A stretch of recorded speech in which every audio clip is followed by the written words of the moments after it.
Assalamualaikum warahmatullahi wabarakatuh. Halo, berjumpa lagi dengan Bu Yekti. Pada video kali ini kita akan belajar coding dan kecerdasan artifisial dengan materi pemanfaatan kecerdasan artifisial fase C. Setelah kita salam berdoa, dilanjutkan cek kehadiran dan menyanyikan lagu Indonesia Raya, tidak lupa persepsi dan ice breaking, selanjutnya kita akan masuk ke dalam pembelajaran. Fokus pada video kali ini kita akan mempelajari pemanfaatan kecerdasan artifisial, manfaat KA untuk kehidupan manusia, penggunaan KA secara aktif atau pengembang dan pasif pengguna, contoh pemanfaatan KA di berbagai bidang dalam kehidupan sehari-hari. Kita cari tahu terlebih dahulu apa itu KA. Kecerdasan artifisial atau KA adalah kemampuan komputer atau mesin untuk berpikir dan belajar seperti kita, manusia. KA dapat membantu kita dalam banyak hal, seperti menjawab pertanyaan, mengenali wajah, dan memberikan rekomendasi film yang kita suka. Berikut adalah fungsi kecerdasan artifisial. Yang pertama, membantu manusia melakukan pekerjaan lebih cepat, mudah, dan efisien. Dua, informasi yang diperoleh lebih cepat, walaupun kredibilitasnya perlu dicek kembali, jadi harus hati-hati ya. Yang ketiga, mendengarkan lagu favorit tanpa harus mencari satu persatu. Bermain game yang bisa menyesuaikan tingkat kesulitannya. Kemudian membantu berdiskusi apabila ada kesulitan dalam proses belajar. Nah, di sini adalah contoh permainan dalam aktivitas kelas pemanfaatan KA. Jadi kita bisa tebak pola, tebak logo, ataupun tebak gambar seperti pada slide berikut ini. Lalu, apa pengguna KA secara aktif atau sebagai pengembang? Pengguna aktif adalah orang-orang yang tidak hanya menggunakan kecerdasan artifisial saja, tetapi juga mengembangkan atau menciptakan teknologi berbasis KA. Jadi, pengembang itu adalah yang mengembangkan, tidak hanya sekedar menggunakan.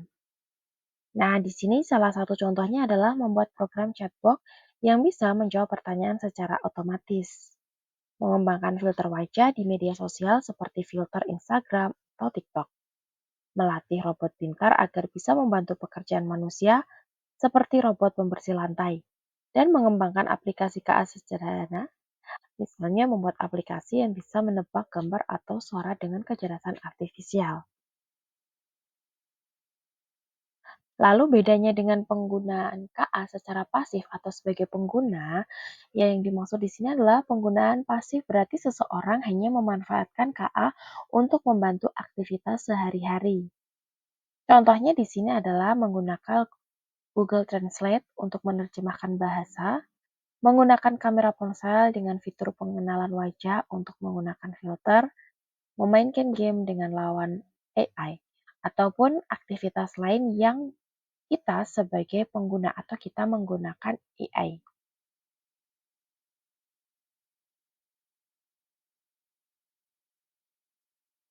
Nah, berikut kita tebak. Menggunakan Google Assistant untuk bertanya tentang cuaca. Nah, di sini menggunakan berarti sebagai pengguna atau user, ataukah sebagai pengembang atau developer? Jawabannya ya, pengguna atau user.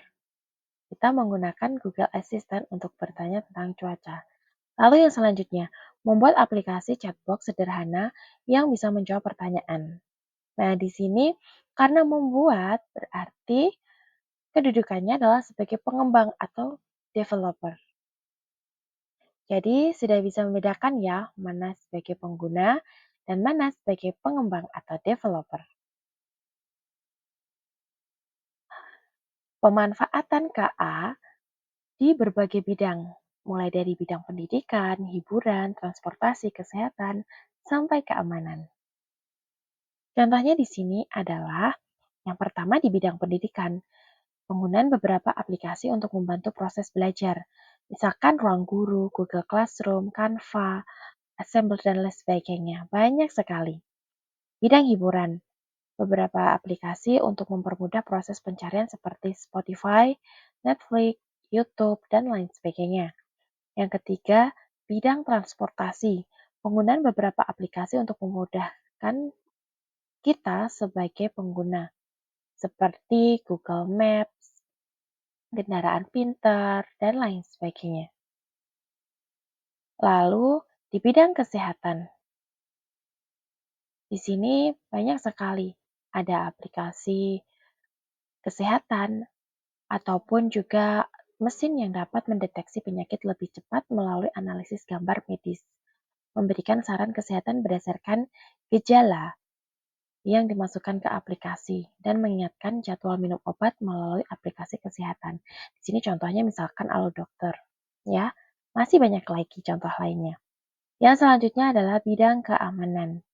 Penggunaan beberapa aplikasi untuk mempermudah seperti Face Unlock ataupun juga bisa contoh lain adalah CCTV. Demikian untuk materi kita hari ini. Untuk materi tantangan dan juga hambatan akan kita pelajari pada pertemuan yang akan datang. Selamat belajar, semangat. Sampai jumpa di video selanjutnya. Assalamualaikum warahmatullahi wabarakatuh.